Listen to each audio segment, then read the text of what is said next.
Ladies and gentlemen, good afternoon. It's now time for another Tech Talk, and this afternoon we have with us Cavalier Freeman, owner and operator of Solace Organics. Now, when COVID-19 hit Jamaica in March of 2020, Cavalier Freeman saw her source of income collapse. The St. Andrew-based corporate executive, on the advice of her mother, took to farming to fill the gap. An international recruitment agent by profession, Cavalier saw her industry crushed by the onset of the global pandemic. With 2 children to support, she set out to find a means of providing for her family with immediate effect. Now, though farming was an unlikely way forward, as she had never tried her hand at it before, she was not willing to take a wait-and-see approach to the pandemic, and so she assessed her risks, and she got started.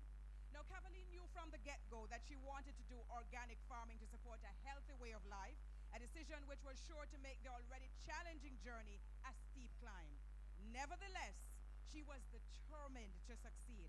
Having achieved a successful first crop of broccoli, that is amazing, she has since added strawberries and cauliflower to her acreage and intends to branch out into kale and other vegetables that she anticipates will do well in the cool climate on her farm in the hills. She credits much of her success to the guidance and knowledge received from her mother and other seasoned farmers, including members of a social media farming group, and they allow her access to the information and the experiences of the smallest of farmers right to the largest agri CEOs. Ladies and gentlemen, put your hands together and make welcome Cavalier Freeman, owner and operator of Solace Organics, as she comes to us to present on organic farming. I'm going to leave her alone. She don't need me because she has lots of bags and she has video to boot. Put your hands together for her. Make her feel like she's welcome. And I don't want any thank you clap either.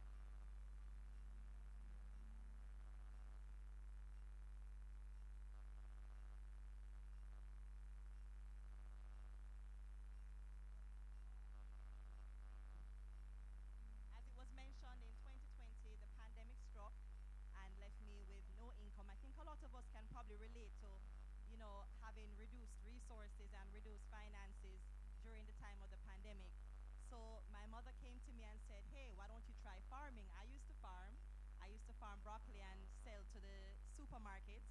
And this could be an alternative way of you to generate some kind of income while things are down with the pandemic. So guys, I had no knowledge of what I was doing. I had never, farmed before. And so it was quite a learning process for me. So the first thing I had to do obviously was to do my research to decide what kind of crops I would want to farm.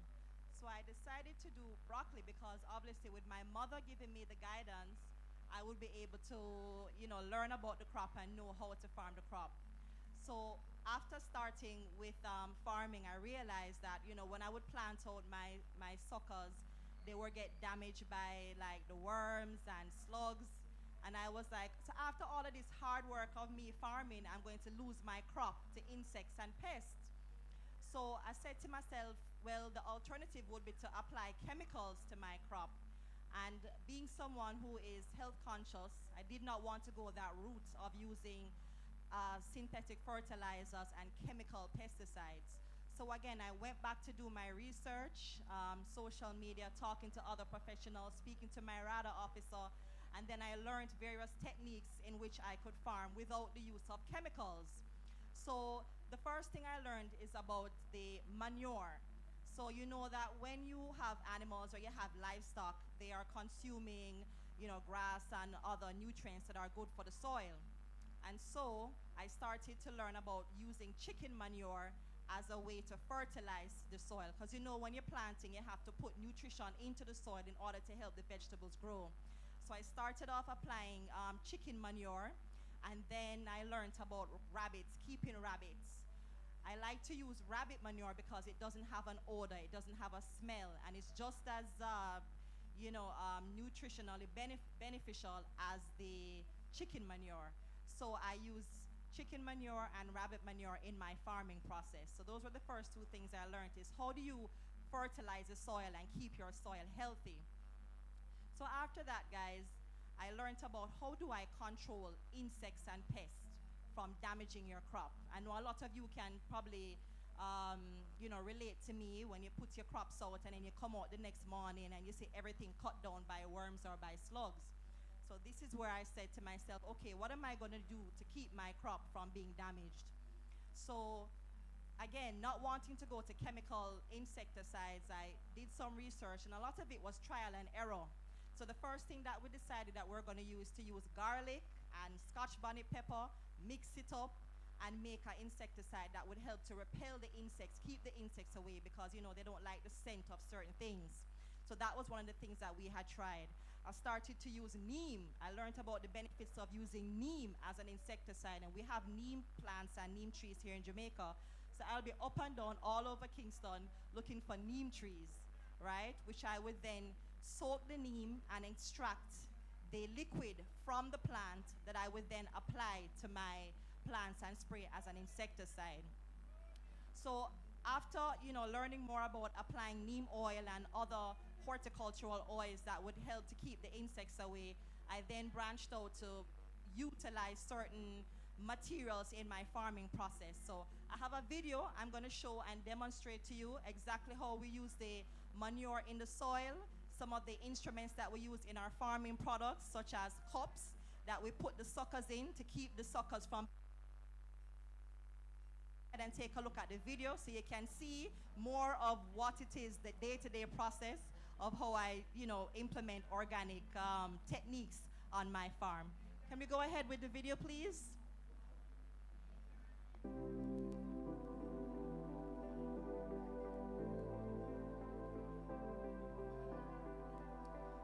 Okay, guys. So this is chicken manure. It's a chicken farm. So I go to the farm, I look for manure that is broken down. Can you pause the video, please? Okay, so I go to the farm and I'm looking for the manure that is already broken down because obviously if the manure is fresh or too green, it's going to damage the plants if it's too strong. So you want aged manure that you can use into the soil. All right, go ahead with the video. So here we are at the chicken farm.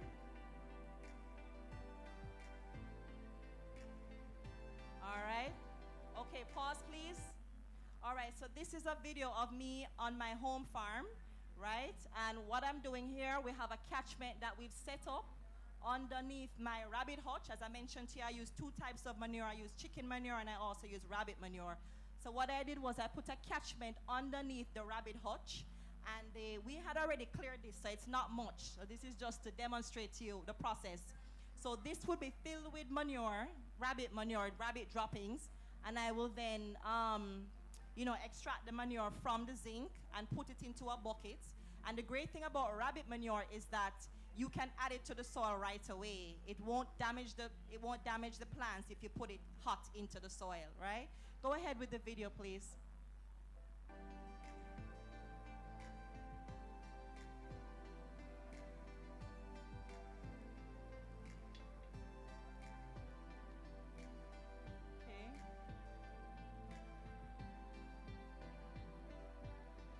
So we're scraping the manure into the buckets.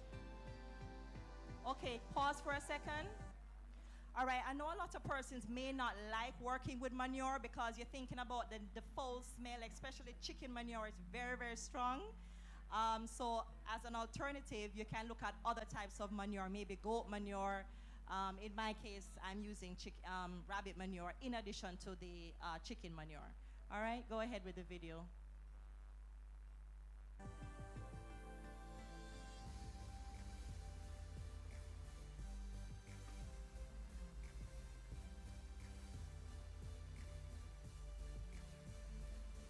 Okay, all right, pause for a minute, please. All right, so one of the things about farming, especially old school farming, it's quite labor intensive, right? And one of the hardest things in Jamaica is to find good help, right? So as a woman farmer working on a farm, it's been very difficult finding the right people, but luckily I've been in my 2.5 years of operation, I've been able to get some good talent with me. So what we're doing right now is we're spreading the chicken manure onto the soil. So we're putting that nutrient into the soil, and we're going to let it sit there for a couple of days and soak into the soil before we actually plant the suckers. So we're putting the manure onto the soil, and we're tilling and plowing the manure into the soil. All right, go ahead with the video, please. So we're spreading the manure, fertilizing the soil before we plant out.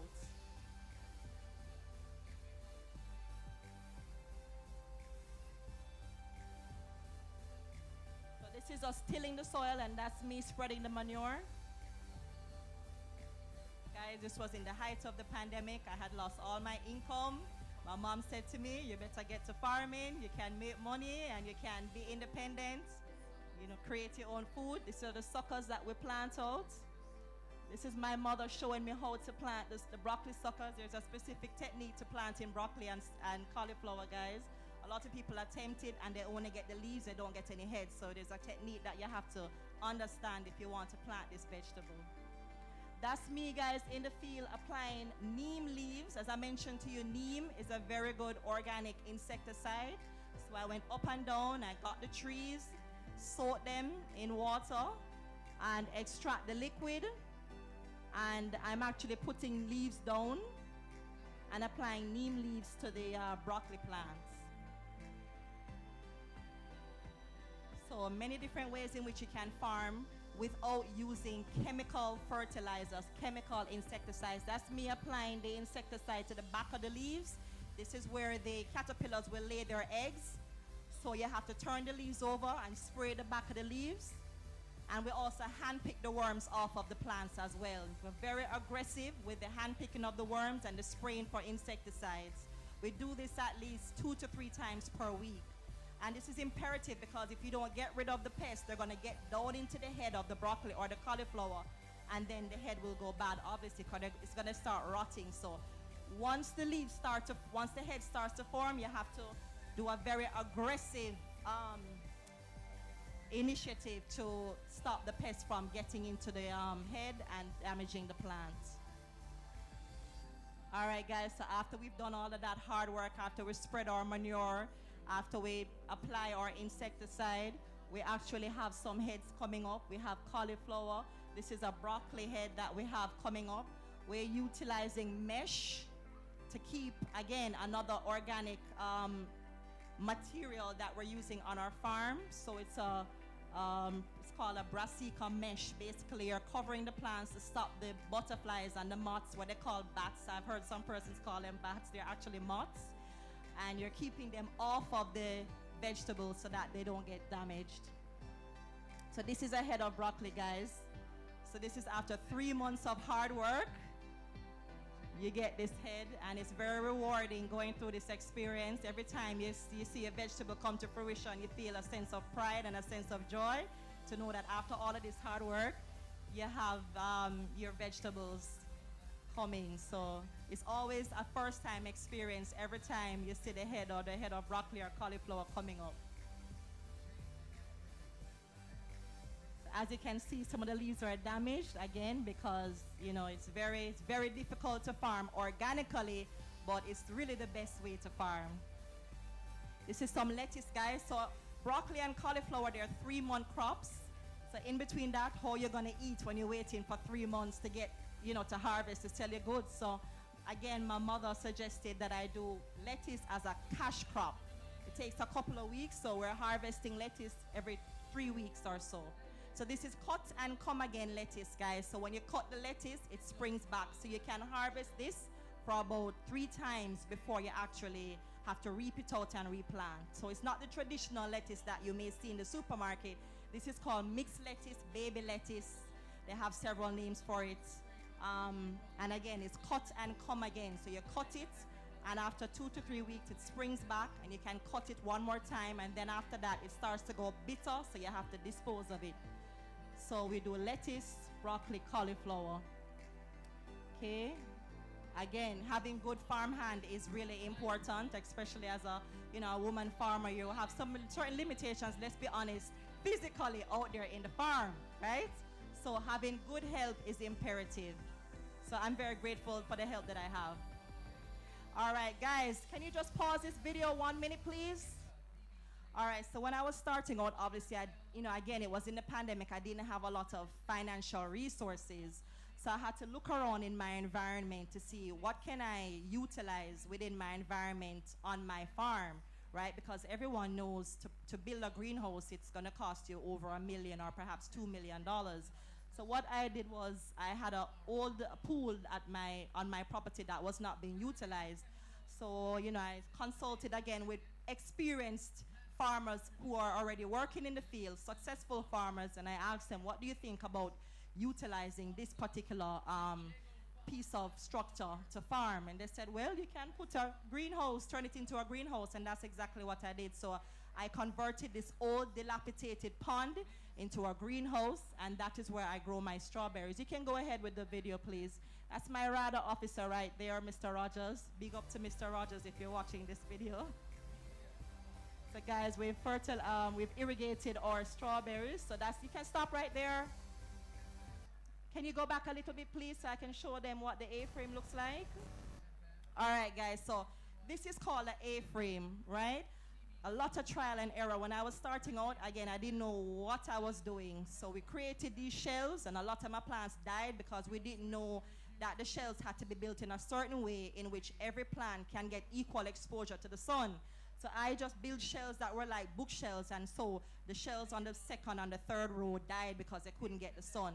So again, going back to research, going back to Google, going back to your WhatsApp groups, your social media groups, your farming groups, your RADA officer, professionals in the field, talking to all of these people, I was able to understand that you have to build the frames in a significant way, the shelves in a significant way. And so guys, this is the A-frame that we have. And these are the strawberries, and we're in the process now of under production to be able to deliver strawberries. So the shells that you're seeing there, we used materials from out of our natural environment.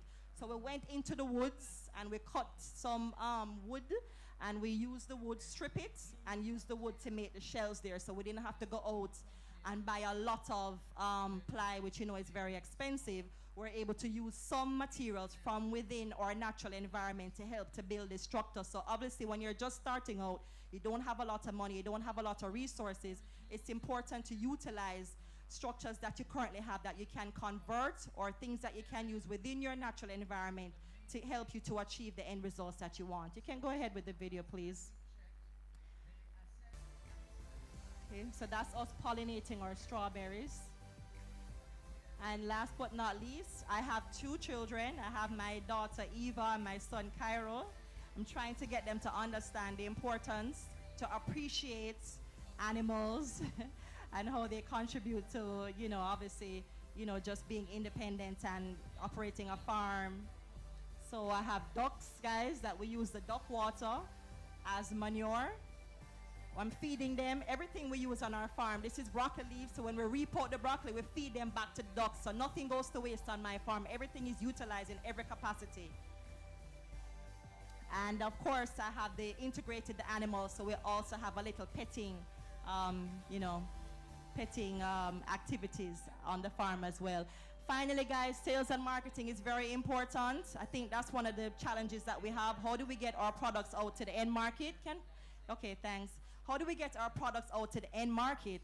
So for me, you have 2 options. You can either go to, the supermarkets, the grocery stores, and sell your products there. You're going to lose a lot of money because you have to sell at a wholesale price. Or you can do the hard work on your own, going door to door, sales, social media, marketing, and selling your products. So I actually do a little bit of both. So I hope that this presentation has been helpful to you to understand how you can go about farming without the use of chemicals, and also how you can go about farming utilizing structures and materials within your environment to achieve your end result. Does anybody have any questions for me? All right, I have some goodies here if anyone is interested. I have some sweet peppers, Scotch bonnet peppers and other things I'm giving away. All right, thank you very much. All right, ladies and gentlemen, put your hands together for Cavalier Freeman, and please just allow me to acknowledge the presence of the leader of the opposition, Mr. Mark Golding, and his touring party. We welcome them to the High Pro Pavilion.